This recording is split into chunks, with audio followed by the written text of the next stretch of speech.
Assalamualaikum warahmatullahi wabarakatuh. Apa kabar sahabat guru Sarip sekalian? Nah, pada tutorial kali ini saya akan mencoba berbagi tentang penyusunan RPP kurikulum kondisi darurat atau kondisi khusus yang menggunakan modul literasi dan numerasi tingkat SD.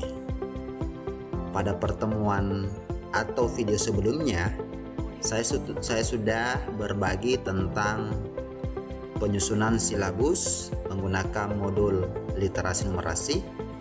Nah, dari kelanjutan silabus tersebut, pada video ini saya akan sedikit berbagi tentang penyusunan RPP.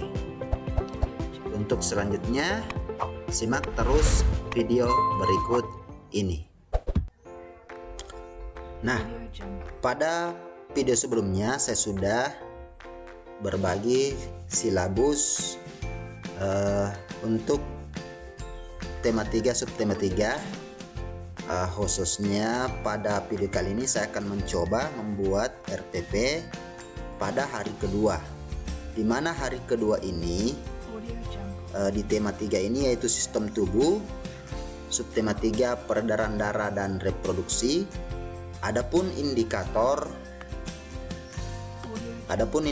pada pertemuan kedua itu yaitu mengidentifikasi ciri-ciri perkembangbiakan tumbuhan, dan yang kedua adalah membandingkan cara perkembangbiakan hewan dan tumbuhan.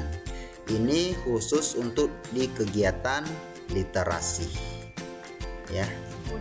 Dan pada kegiatan numerasi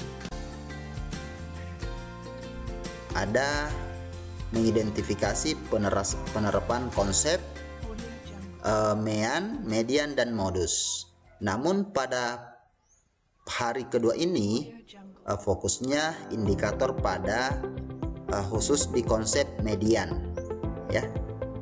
Dan begitupun pula yang indikator kedua menentukan median untuk mengetahui rata-rata kalori yang dibutuhkan dan rata-rata jarak bersin. Untuk selengkapnya kita lihat pada konsep yang saya bagikan ini. Nah, ini rencana pelaksanaan pembelajaran modul literasi dan numerasi. Khususnya di sini saya perbesar dulu ya. Di sini ada, nah ini di kelas 6 semester 1 tema 3 sistem tubuh makhluk hidup, subtema 3 sistem peredaran darah dan reproduksi, hari kedua. Jadi sekarang bukan lagi istilah pembelajaran ya, tapi istilah hari. Saya menggunakan modul literasi dan numerasi untuk jenjang SD. Sama seperti RPP pada biasanya ada kop atau identitas. Di sini saya menuliskan nama sekolah saya, semester 1 subtema 3 kelas 6 tema 3. Waktunya adalah 3 kali 60 menit ya. 3 kali, maaf salah ya. 3 kali 2 kali. Maaf, ini di sini dalam satu kegiatan itu ada 30 menit per jampel. Nah, dalam satu hari ini, maaf ini keliru ya. Dalam satu hari ini ada 2 kegiatan literasi dan numerasi. Jadi ada 180 menit ya. 3 kali 60 menit. Oke, sudah benar ya. 3 kali 60 menit. Ini adalah hari kedua. Adapun tujuan pembelajaran yang akan dicapai pada pertemuan kali ini atau hari kedua ini adalah dengan melihat dari silabus yang ada ya. Jadi ini diturunkan dari silabus indikator khususnya untuk hari kedua, mengidentifikasi ciri-ciri perkembangbiakan tumbuhan, membandingkan cara perkembangbiakan hewan dan tumbuhan. Ini saya kode ya untuk pertemuan kedua agar memudahkan kita membuat tujuan pembelajaran di RPP. Dan di numerasinya adalah menerapkan konsep median ya, median. Nah, yang kedua menerapkan atau menentukan median. Ya, itu poin pentingnya. Nah, di sini saya masukkan tujuan pembelajaran, di mana di tujuan pembelajaran itu harus mencakup unsur A, B, C, dan D. Ya. Nah, di sini tujuan pembelajaran yang pertama adalah melalui kegiatan membaca. Jadi ada kegiatannya ya. Melalui kegiatan membaca wacana tentang reproduksi tumbuhan, siswa dapat mengidentifikasi ciri-ciri perkembangbiakan tumbuhan dengan tepat. Ya. Ada audiensnya itu adalah siswa. Ada kegiatannya behavior. Ya, kegiatannya behavior dengan kegiatan membaca wacana, dan ada conditionnya, ABCDE conditionnya. Ada mengidentifikasi itu diambil dari KKO ya, jadi sesuaikan dengan KKO yang ada, taksonomi Bloom. Dan ada degree-nya dengan tepat ya. Jadi paling tidak ini sudah mewakili dari unsur tujuan pembelajaran, yaitu unsur A, B, C, dan D. Begitu pula di tujuan pembelajaran yang kedua. Melalui kegiatan membaca tentang reproduksi tumbuhan dan binatang, siswa dapat membandingkan. Berarti di sini ada hal yang dibandingkan, berarti tumbuhan dan binatang, tentang cara perkembangbiakan hewan dan tumbuhan dengan tepat.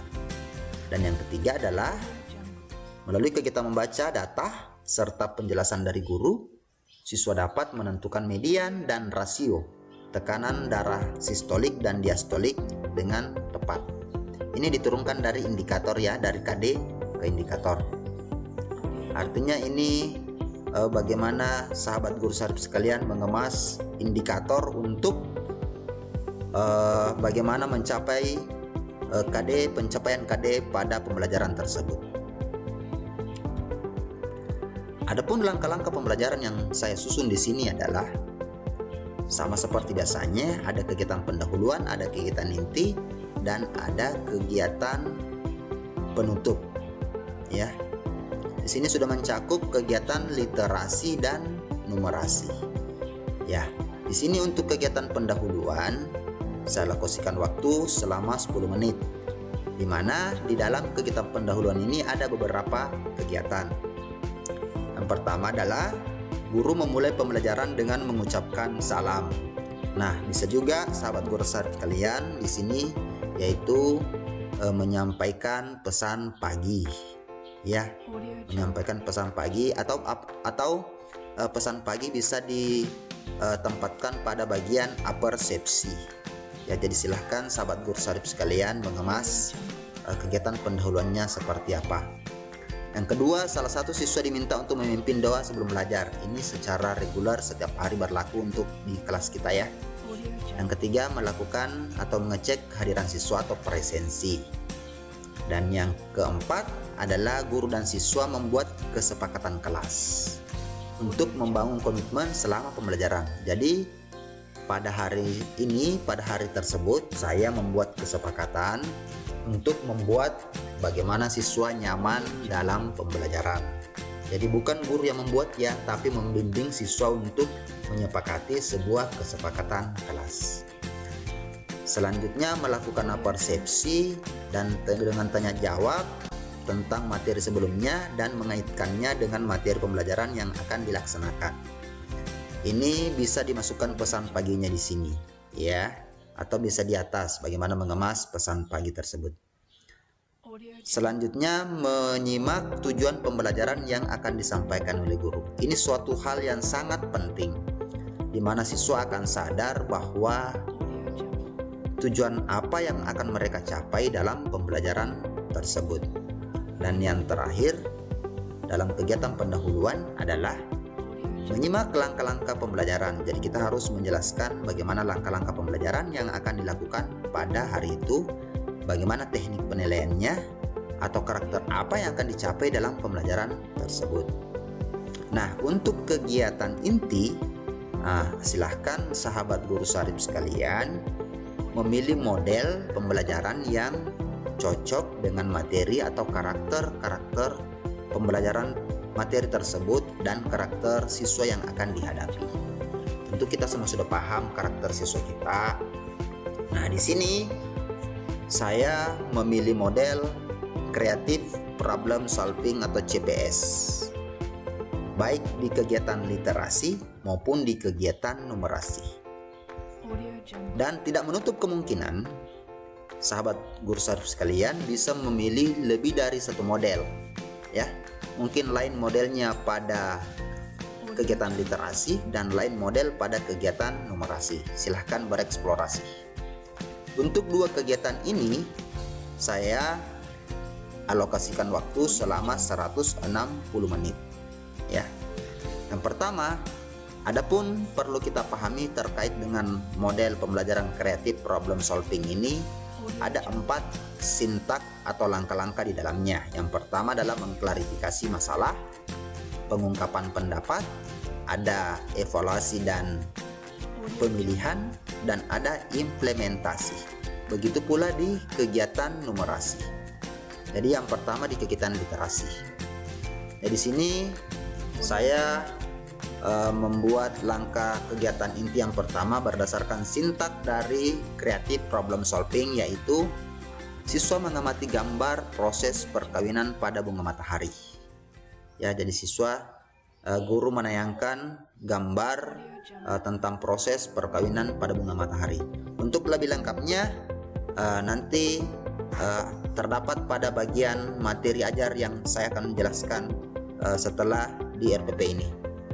Yang kedua adalah mengidentifikasi masalah terkait gambar dari teks bacaan. Jadi setelah mereka mengamati gambarnya, mereka diharapkan mampu mengidentifikasi masalah yang terkait dengan gambar tersebut. Itulah yang saya nyatakan sebagai sintak yang pertama, yaitu klarifikasi masalah. Dan setelah itu siswa menjawab pertanyaan terkait gambar dari teks bacaan itu. Nah, di sinilah siswa bisa mengungkapkan pendapatnya terkait dengan gambar yang telah diamatinya. Dan ini termasuk dalam sintak pengungkapan pendapat. Selanjutnya, setiap kelompok siswa mendiskusikan strategi yang dilakukan untuk mengidentifikasi isi teks dan bacaan. Ini masuk dalam sintak evaluasi dan pemilihan. Selanjutnya, siswa membaca wacana tentang reproduksi tanaman dan menjawab pertanyaan dari teks bacaan melalui identifikasi fakta dan opini. Ya, melalui mengidentifikasi fakta dan opini. Ini sudah kita masuk untuk mencapai tujuan pembelajaran yang telah saya rumuskan di awal. Ini termasuk implementasi. Dan yang ketiga, yang selanjutnya adalah siswa mengingat kembali wacana pada pembelajaran sebelumnya. Di mana maksud saya di sini, pada pembelajaran kali ini saya akan membandingkan perkembangbiakan tumbuhan dan binatang. Ya, kalau di sini sudah tumbuhan, pertemuan minggu lalu tentang binatang. Jadi siswa harus mengingat kembali. Cara mengingat kembalinya bisa guru sekreatif mungkin membagikan kembali atau mengingatkan kembali tentang perkembangbiakan yang telah dipelajari sebelumnya. Ini juga termasuk dalam tahap implementasi yang akan dilakukan untuk mencapai pencapaian tujuan pembelajaran. Dan kegiatan selanjutnya, siswa menyusun kata acak menjadi kalimat tentang reproduksi tanaman.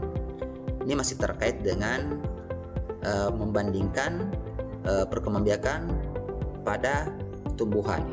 Ya, ini masuk kategori sintak implementasi. Dan direfleksi. Nah, guru bersama siswa kembali merefleksi apa yang telah mereka pelajari pada kegiatan literasi ini. Nah, setelah itu ada kegiatan numerasi.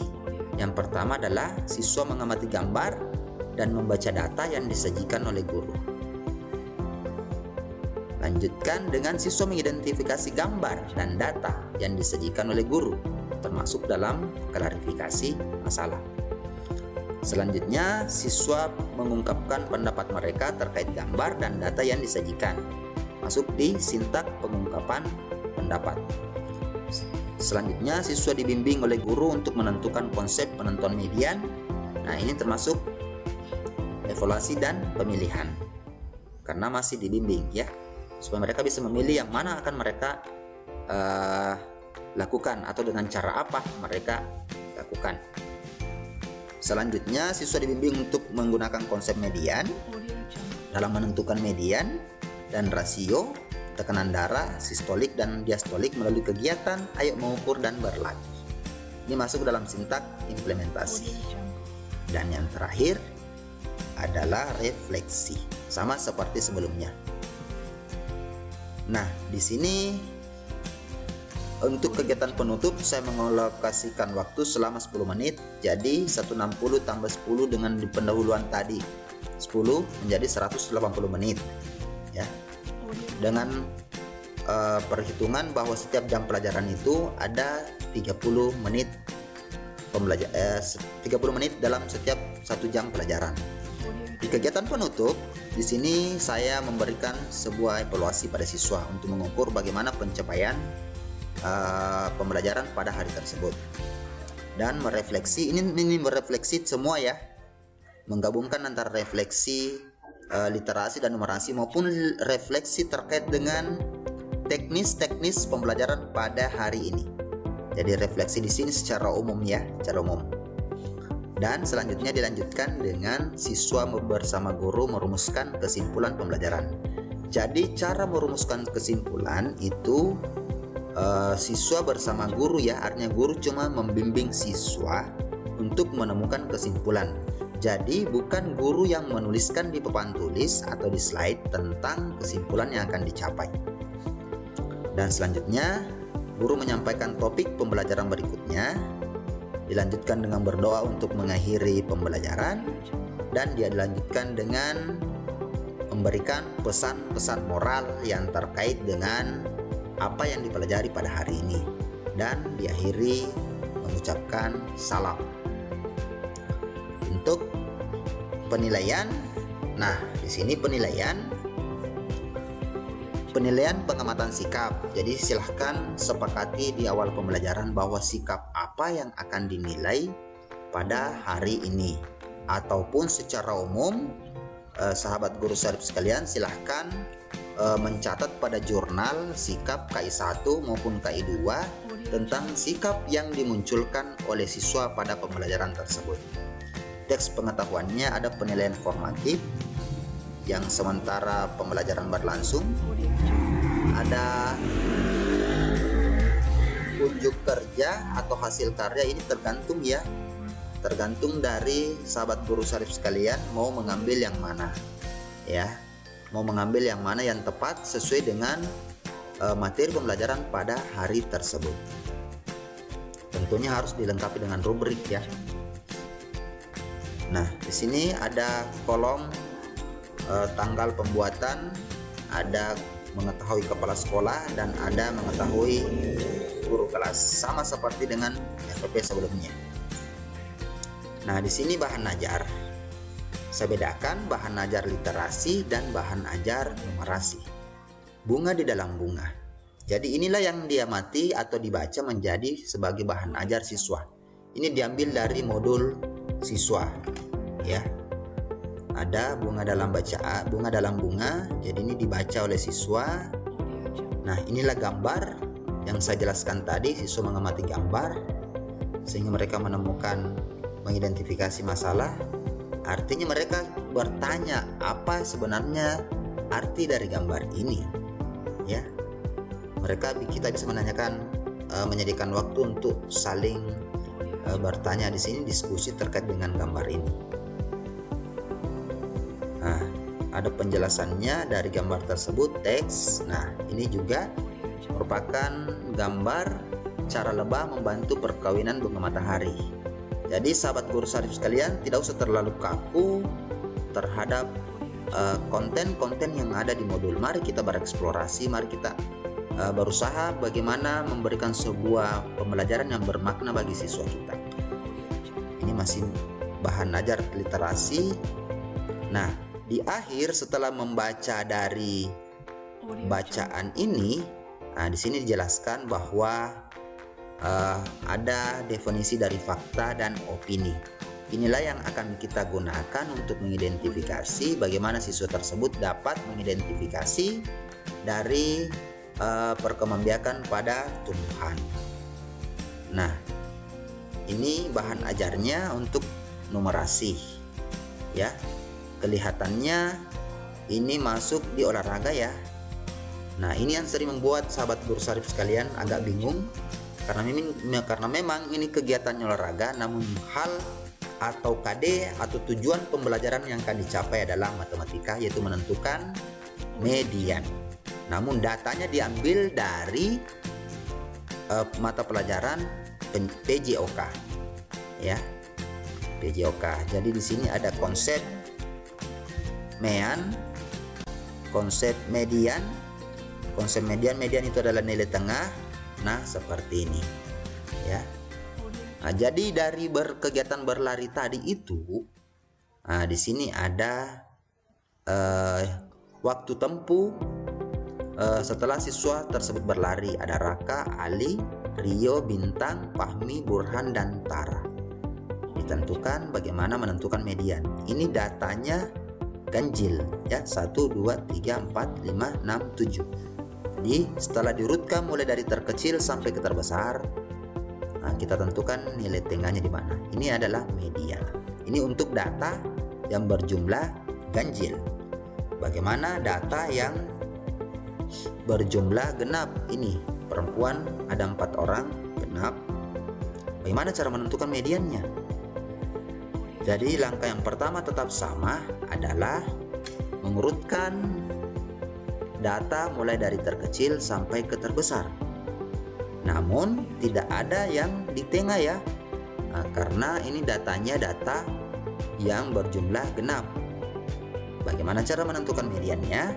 Jadi nilai yang di tengah ini 25 dan 27 ini dijumlahkan baru dibagi 2 sehingga mendapatkan hasil 26.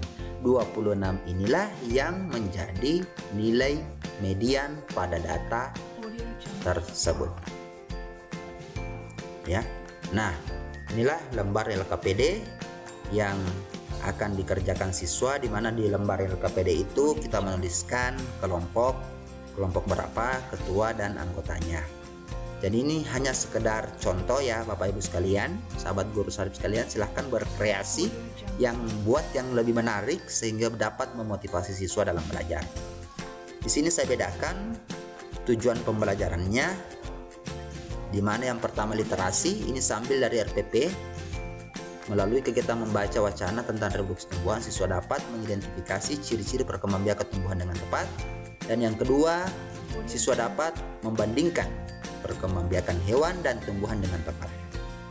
Nah, RPP yang baik adalah RPP yang mampu membimbing siswa dalam mengerjakan tugas yang ada di LKPD tersebut. Bacalah petunjuknya, kita buat seperti ini, identifikasi melalui pernyataan fakta dan opini. Tadi sudah kita jelaskan, fakta itu adalah sesuatu yang benar-benar terjadi dan opini itu adalah pendapat seseorang.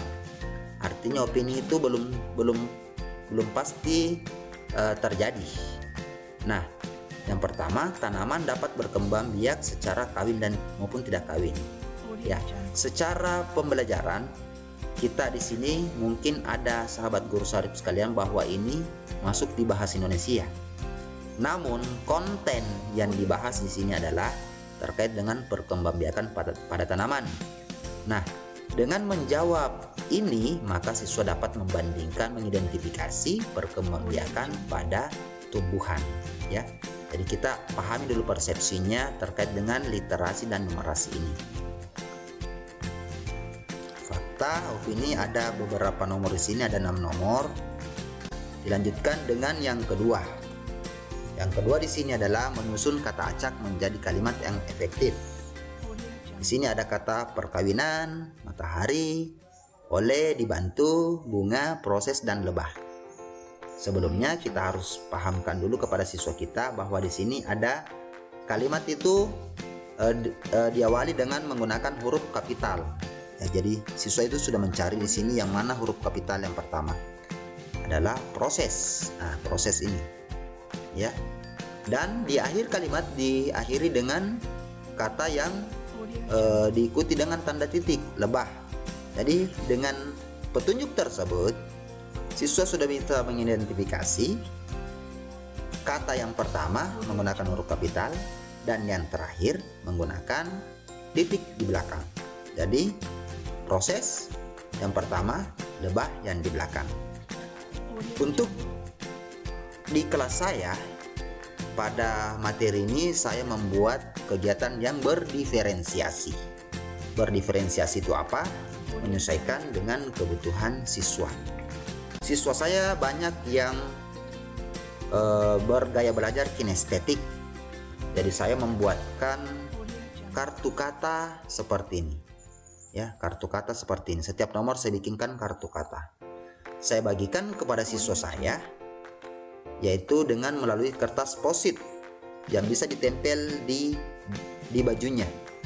Masing-masing satu kata ini saya bagikan kepada siswa dan mereka akan bekerja sama, berkolaborasi untuk menyusun diri mereka.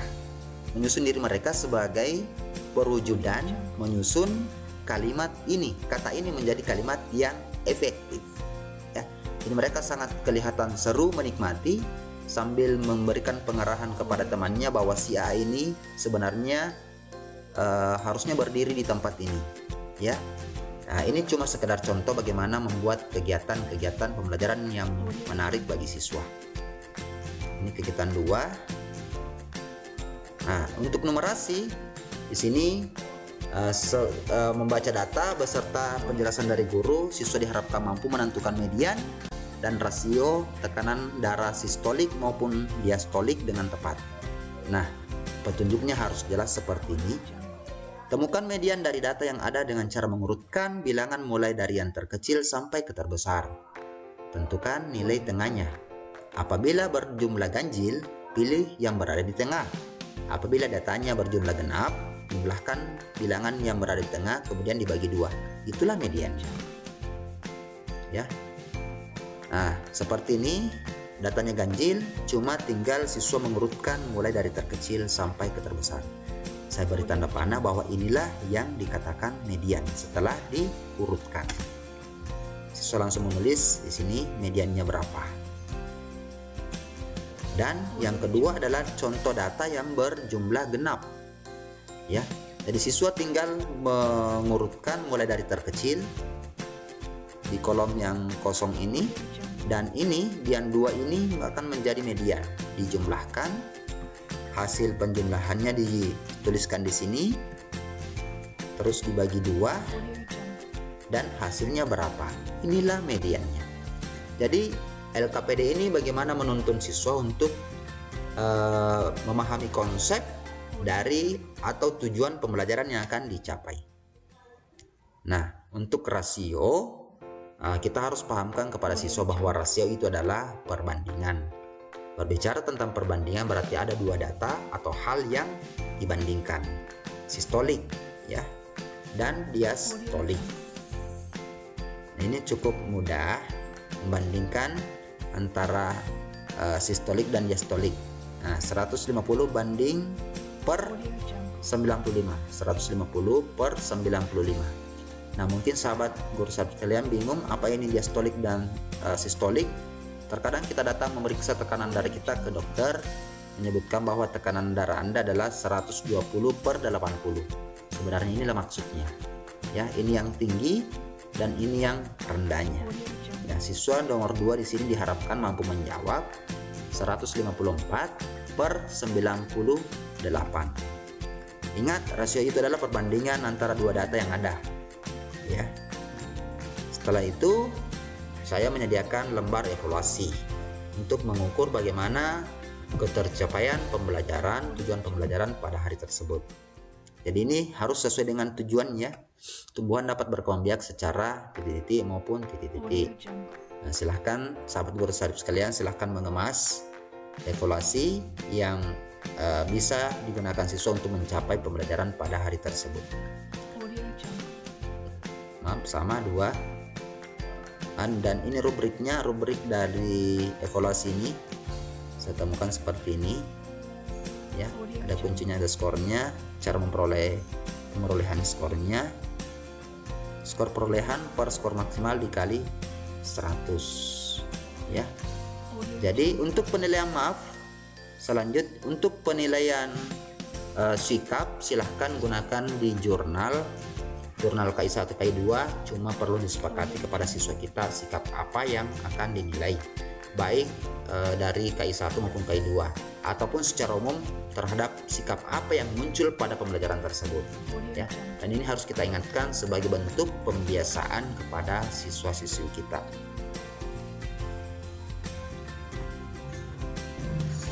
Nah, itulah tadi cara penyusunan RPP yang menggunakan modul literasi dan numerasi. Namun ini hanya merupakan acuan bagi sahabat guru sarip sekalian. Silahkan sahabat guru sarip sekalian mengemas RPP, di mana RPP itu adalah rencana yang dibuat oleh guru dalam membelajarkan siswanya. Jadi ketika tujuannya sudah tercapai, kegiatan, ada tujuan pembelajaran, ada kegiatan, dan ada penilaian. Jadi silahkan sahabat guru sarip sekalian berbuat, dan mari kita sama-sama saling belajar menyempurnakan apa yang masih keliru dalam pembuatan RPP tersebut. Demikian yang Kak Sari bisa sampaikan. Semoga bermanfaat. Saya akhiri dengan ucapan wabillahi taufiq wal hidayah. Assalamualaikum warahmatullahi wabarakatuh.